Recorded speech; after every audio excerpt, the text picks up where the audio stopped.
what this pandemic has done is exposed that the old ways of doing things were in many cases not fit for purpose, and we've had to kind of come up with more creative, more innovative, and more dynamic approaches to doing things. And I think one of the concepts that I came up with along with Bronwyn Williams was the concept of this five-color economy, which I think Africa needs to kind of look at to come out not only surviving but also to be successful. Now, in a very, very kind of brief summary, we've identified kind of five key economic areas. The blue economy, which deals with oceans, tourism, maritime issues, which we believe is underexploited. Africa has about 40,000 kilometers of coastline, 38 island or coastal states.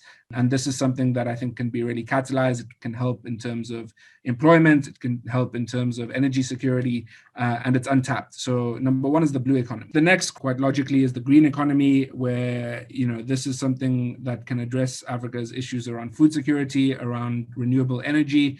Again, significant potential, underdeveloped agricultural potential, has a huge potential employment impact as well. And I think focusing on agriculture, agro-processing, using technologies and integrating this into the African Continental Free Trade Agreement can lead to some significant positive developments in Africa. I think the next one is the purple economy, which not many people actually know about, but this is the cultural economy, which globally represents a $2 trillion economy.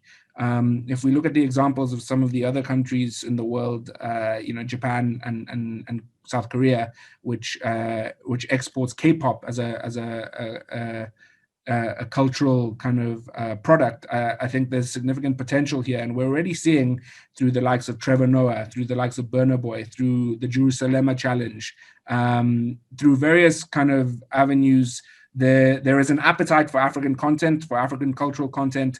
And I think developing these value chains which allow us to monetize these will be really important, particularly because this has the potential to foster creative industries, to foster innovation, and to employ young people. So that's the purple economy. Moving on, I think the two others which I think are really important: the flat white economy, obviously with reference to coffee, but this is the digital economy, and we're seeing significant progress here in the likes of Silicon Savannah, where we're seeing huge innovation coming through to adapt to the fourth industrial revolution. And the hope is that the pandemic accelerates that trend. The last of the five colors is the gray economy, which is the informal economy. And I think this is often Africa's dirty little secret. It's underreported. We don't really have the full extent of the data around this. It's estimated that this contributes anywhere between 25 to 65% to the continent's GDP, that it employs anywhere between 50 to 85% of the continent's workforce. So this is clearly a source of great economic activity and potential, but one that needs to be kind of harnessed and channeled properly to become economically productive. And I think here you can use fintech, you can replicate the examples that we've seen in India with the Aadhaar system, where we effectively look to formalize this and to bring this into the kind of fiscal nets and to catalyze opportunities in that regard.